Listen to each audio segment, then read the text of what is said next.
Hello, my all for strings violinist friends. Welcome to this 90th and final lesson in this course. And this is going to be a bit of a different lesson. We're going to play Happy Blues. And Happy Blues you can find on page 47 in your book.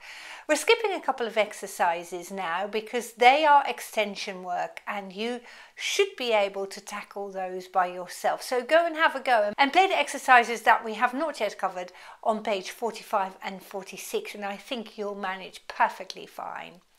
Take a look now at the Happy Blues, and this looks a little bit different from what we are used to in that all of the notes have been doubled up, and you can see the notes have two stems as well, stems that go up and stems that go down.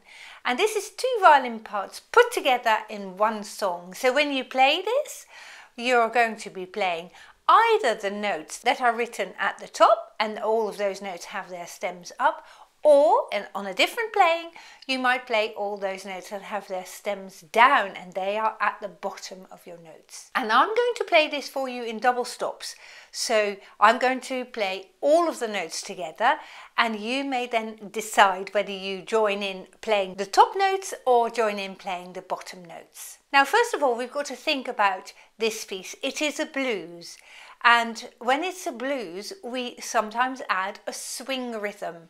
And a swing rhythm is a rhythm that you add that's not written in your music, and it gives it that jazzy feeling. And we're going to add the swing rhythm on the eighth notes, on the quavers. And when we do that, we play the first note slightly longer and the second note slightly shorter. So if we have a look at the first bar, instead of playing your notes like this, we're going to play them long, short, like that. So let's practice that a few times.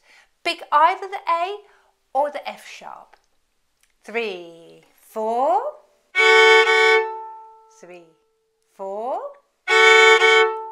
3, 4, like that. So whenever you come across two eighth notes in your music, you play them long, short. Now when you get to bar 2 and you play the quarter notes or the crotchets, you just play even notes like this. And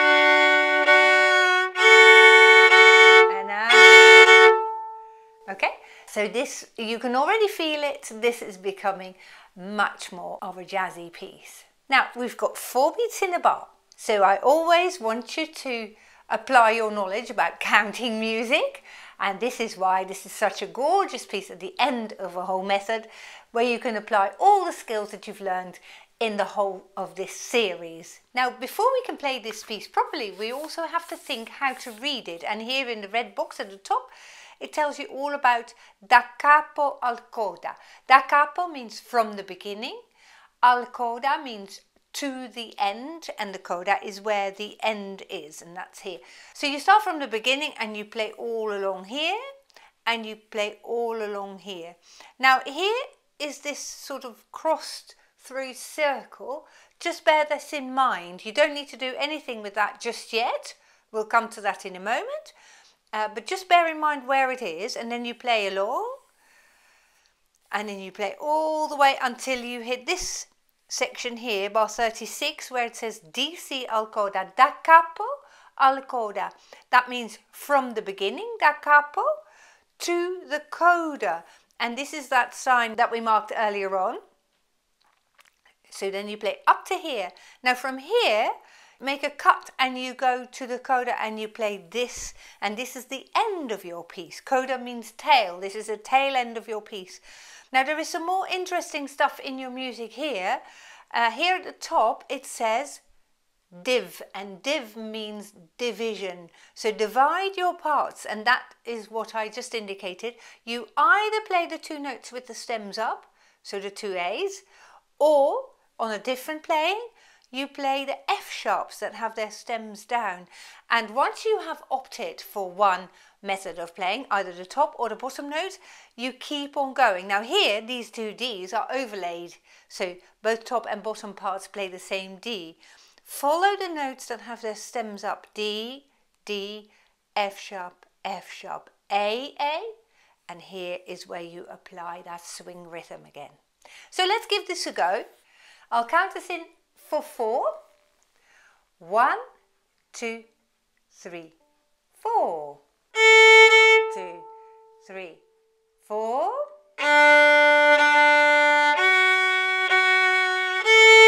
2, 3, 4.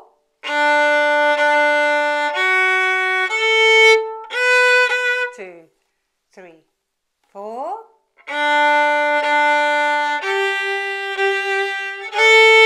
2, 3, 4.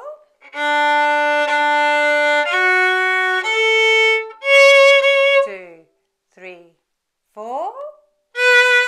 2, 3, 4. 2, 3, 4. 1, 2, 3, 4. 3, 4.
Now we're going back to the beginning and 3, 4. 2, 3, 4. 3, 4. 3, 4. 3, 4.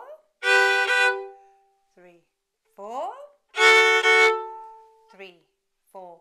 1, 2, 3, 4. Now we're going to skip the whole lot and go to the signed coda, the very last line of this piece. 3, 4. 3, 4. 3, 4.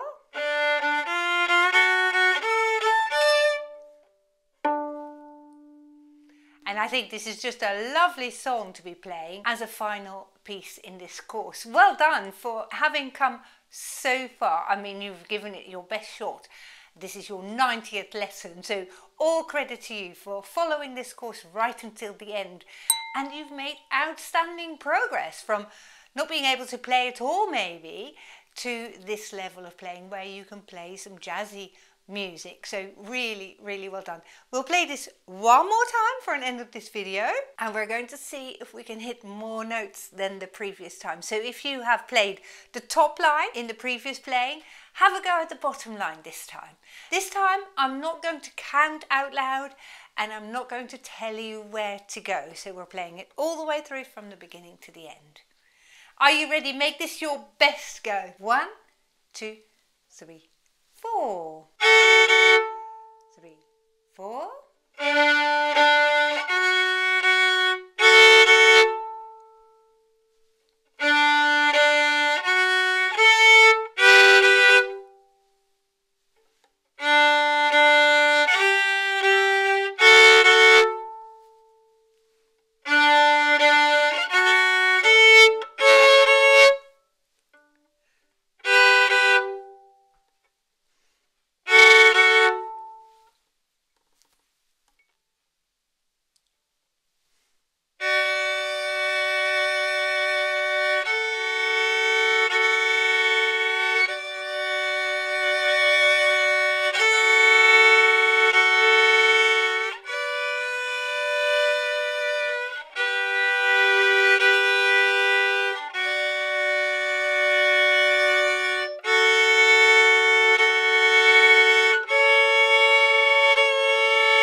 amazing playing. Congratulations for getting this far. I am in awe of all those who practice with my YouTube videos and then get so far advanced. So congratulations. You have graduated from this course, and there might be a little surprise in store next week. If you have enjoyed this course, why not write about it below this video in the comments section? It would be lovely to hear from people how they've experienced it, what they've learned, what they found tricky, what they have really enjoyed. So go ahead and use this comment section for everyone else to enjoy your comments as well, and for you to enjoy other people's comments. If you want to take your playing further, wait for the surprise first of all. But if you feel that you need some individual input, do please check out my website and book a lesson there, because sometimes one little idea might take your playing a lot further. So I always say to people, every so often, just have me check you over and see if we can make things a little bit easier for you. Thank you so much for putting your trust in me along this whole course. Thank you so much for coming back to these videos along this whole course. I wish you the best of luck in your violin playing journey, and I hope you've enjoyed it. Thank you and goodbye.